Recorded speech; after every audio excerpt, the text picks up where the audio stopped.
Mind கொஞ்சம் சரியில்லைன்னா கிளம்பி நம்ம எங்காவது இருக்கிற இடத்த விட்டு கொஞ்சம் தூரமாக போயிடணுங்க.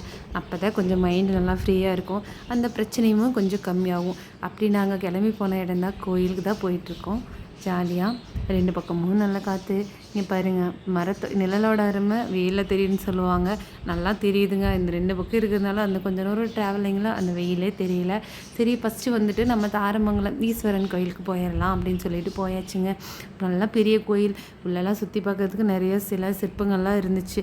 அதெல்லாம் வீடியோ எடுக்கிறதுக்கு டைம் இல்லை. சரி, நம்ம கொஞ்சம் நல்லா வேண்டிக்கலாம், நல்லா சாமி கும்பிட்டுக்கலான்னு சொல்லிட்டு ஜாலியாக சாமி கும்பிட்டுருக்கோம். உள்ளே என்ட்ரு ஆகிற இதிலே வந்து இது தஞ்சை பெரிய கோயில் மாதிரி தான் இருந்துச்சுங்க. பார்க்குறதுக்கு ஃபுல்லாக சிற்பங்கள். அந்த இது ரொம்ப ரொம்ப பழமையான கோயில். இந்த கோயில் பற்றி எனக்கு அவ்வளோவா தெரியலை. நான் வந்து இப்போ தான் ஃபஸ்ட் டைம் போயிருக்கேன். கேள்விப்பட்டிருக்கேன். அங்கே பிரதோஷம் எல்லாம் நல்லாயிருக்கும் அப்படின்னு சொல்லிட்டு. இங்கே பாருங்கள், ஒரே சிற்பத்தில் வந்து ஒரே கல்லில் செதுக்கின சிற்பம் ரொம்ப ரொம்ப அழகாக இருந்துச்சு. சரின்னு தரிசனம்லாம் முடிச்சாச்சுங்க. தரிசனம்லாம் முடிச்சுட்டு சுற்றி பார்த்துட்டு பாருங்க, எல்லாம் பாதி பாதியை வந்து அதை அப்படியே பராமரித்து பண்ணி வச்சுருக்காங்கன்னு நினைக்கிறேன். இன்னும் அதை வந்து கட்டிகிட்டு இருந்தாங்க, கொஞ்சம் கொஞ்சம் ரெடி பண்ணிகிட்டு இருந்தாங்க. முன்னாடி கோபுரம் 2 சைடுமே அந்த யானைகள் அழகாக இருந்துச்சு. கிட்டத்தட்ட தஞ்சை பெரிய கோயில் மாதிரி தாங்க இருந்துச்சு. நல்லா தரிசனம் முடிச்சாச்சு. இங்கே நின்று மறுபடியும் சாமி ஒரு ப்ரேயர் பண்ணிவிட்டு வெளியே வந்தாச்சு. வெளியே வரும்போது பார்த்தா மேலே வந்து ஃபுல்லாக வவ்வாலுங்களாம் இருந்துச்சு. அங்கே பாருங்கள் எவ்வளோ வவ்வால் இருக்குதுன்னு சொல்லிட்டு.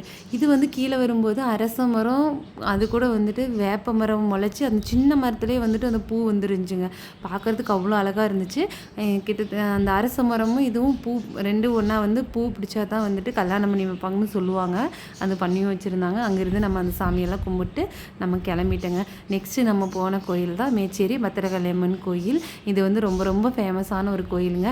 அமாவாசை அப்போ வந்து பயங்கர கூட்டமாக இருக்கும். நம்ம இடநாள் போயிருந்தோம், அப்பவுமே நல்ல கூட்டம். இங்கே வந்து எலுமிச்சம்பழம் வந்து வேலில் குத்தி வைப்பாங்க. அது ரொம்ப ஃபேமஸ்ங்க. அங்கேயே சுற்றி போடுவாங்க. சுற்றி போட்டு வந்துட்டு அங்கேயே வேலையும் ஊற்றுவாங்க, நம்மளுக்கும் சுற்றி போடுவாங்க. வெளியில் தான் எல்லாம் விளக்கெல்லாம் பொருத்திட்டு இருந்தாங்க. பயங்கர சூடு. அந்த மேட்டில் கால் வைக்க கூட முடியல, அந்தளவுக்கு அது சூடு. நல்லா பீஸ்ஃபுல்லாக உள்ளே போய் நல்லா சாமி கும்பிட்டலாம்னு சொல்லிட்டு உள்ளே போயாச்சுங்க. உள்ளே போகும்போதே கொஞ்சம் ஓரளவுக்கு கூட்டம். ஏன்னா இங்கே வந்து காலையில் டைமில் ஓப்பன் பண்ணால் மற்ற கோயில் மாதிரி 12-1 மணிக்கெல்லாம் நட சாத்துறது இல்லை. அது ஃபுல் டே வந்துட்டு அப்படியே இருக்குது. முன்னாடி இது வந்து முன்னாடி கோயில் என்ட்ரன்ஸு உள்ளே போயாச்சு. ஃபீஸ்ஃபுல்லாக சாமி கும்பிட்றதுக்காக பாருங்கள். சாமி நல்லா உத்து பார்த்தா தெரியுங்க.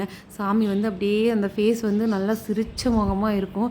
ஏதாவது ஒரு மனசு பிரச்சனை, மைண்டு சரியில்லை அப்படின்னா இந்த கோயிலுக்கு போயிட்டு வந்தால் கொஞ்சம் நல்லா நிம்மதியாக இருக்குங்க. அங்கே பாருங்கள் எவ்வளோ அழகாக இருக்குன்னு சாமி. அங்கே வந்து முன்னாடி நின்று நிறைய பேர் பூஜை பண்ணிகிட்டு இருந்தாங்க. அதனால் சரியாக சாமி தெரியல. சரி, கொஞ்சமாக மட்டும் வீடியோ எடுத்துக்கலான்னு சொல்லிட்டு அந்த சாமியை மட்டும் அழகாக வீடியோ எடுத்தாச்சுங்க. வீடியோ எடுத்துகிட்டு நீரும் குங்குமமும் கொடுத்தாங்க. வாங்கிட்டு வெளியே வந்தோம். வெளியே வந்துட்டு கோயிலில் பிரசாதம் கொடுத்துட்டு இருந்தாங்க. சரி, பிரசாதம் வாங்கிட்டு வந்துடலாம் அப்படின்னு சொல்லிட்டு போயிட்டு இருந்தோம். அதுக்குள்ளே சரி, கயிறும் எலுமிச்சம்பழமும் வாங்கிக்கலாம். வெளியே தான், அங்கே உள்ளெல்லாம் தரமாட்டாங்க. கயிறும் எலுமிச்சம்பழமும் வெளியே தான் கொடுப்பாங்க. வெளியே வந்து வாங்குறவங்க வாங்கலாம். அந்த கயிறும் அங்கேயே கட்டிகிட்டு இருந்தாங்க. ஒரு 10 ரூபான்னு நினைக்கிறேன், கொடுத்தோம்னா அந்த கயிறு கட்டி விட்டுருவாங்க. நம்ம வந்தாச்சுங்க. வந்து வெளியே உட்காந்துட்டு இருந்த வேடிக்கை பார்த்தா சூப்பராக இருந்துச்சுங்க. அங்கே பாருங்கள் சிற்பம் எவ்வளோ அழகாக. நல்லா பீஸ்ஃபுல்லாக முடிச்சுட்டு வீட்டுக்கு வந்தாச்சுங்க.